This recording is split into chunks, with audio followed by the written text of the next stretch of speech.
Hello and welcome to Spinster's Library. I'm Claudia and this is my discussion of Northanger Abbey by Jane Austen, which I read as part of my 1818 novel project. This is a project I ran throughout last year in which I read books written in 1818. The whole playlist is linked up here and in the description box, so feel free to check it out if you're interested in the other book reviews as well. Including Northanger Abbey in the 1818 project is a bit of a cheat, since it was actually completed in 1803, but then only published after Jane Austen's death.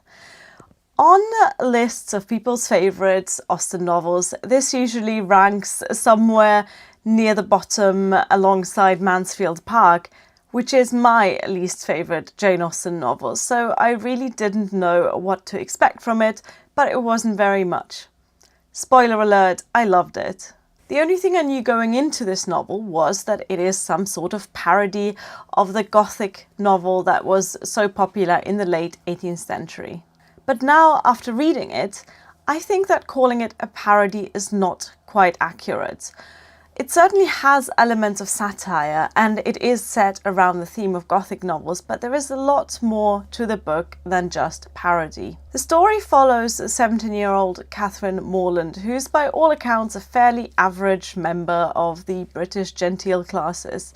She is invited by a neighbour to join her on an extended holiday in Bath, where British society likes to gather during the season to enjoy theatre and music, as well as actual bathing.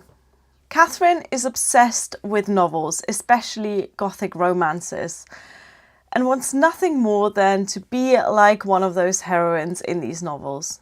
Unfortunately, Bath is not quite as exotic as the settings of these books, like abandoned castles in Italy or France, but she tries to make the best of it. In Bath, she meets a host of new people, including new friends Isabella Thorpe and her brother John, who I can only describe as the worst example of a Regency dude bro. She also gets to know another brother and sister pair, the Tilneys. They are a lot more quiet and down to earth than the Thorpes, and at the end of the holiday, they invite Catherine to spend some time at their country home, Northanger Abbey.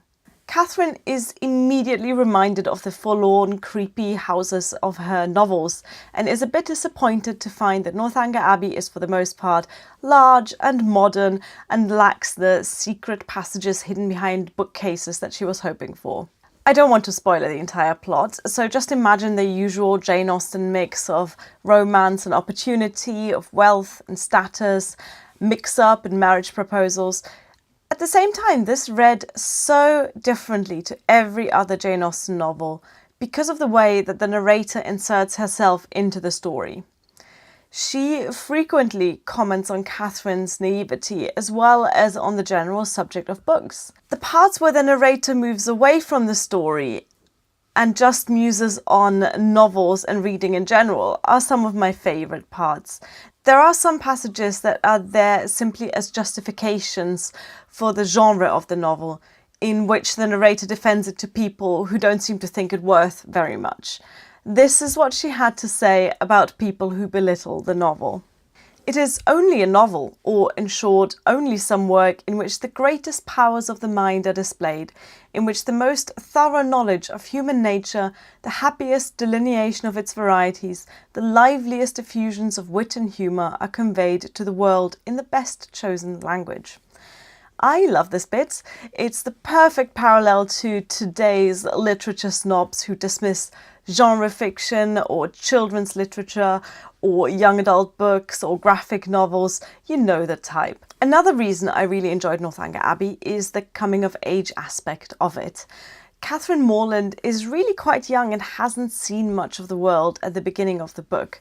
She has no friends outside of her family and hasn't really interacted with other adults much. During the novel, she learns all of these things. She learns the difference between true friends and false, and between what people say and what they mean, and she learns how external circumstances can change the way that people treat you. I really enjoyed all of those themes, and that's what takes the novel to a different level than just a parody for me. However, it is also hilariously funny. John Thorpe, the Oxford student who talks entirely in hyperbole and cares about nothing other than fast horses and carriages, is one of my favourite ever Austen characters. This book has fewer named characters than any of the other Austen novels, and overall it is a bit simpler in construction. It's a bit more compact and straightforward. It's nowhere near the intricately woven plots of, say, Pride and Prejudice or Emma, but it is a really fun, light-hearted, funny and well-written story with a unique main character and a narrative style just bursting with personality. I really enjoyed this book and I gave it 4 stars. Highly recommended if you want to explore a different side to Jane Austen's writing. Let me know in the comments if you've read this book, if you thought about it the same way I did, and if not, if this is one of your least favourite Austen novels, then please tell me why. Thank you for watching. Bye.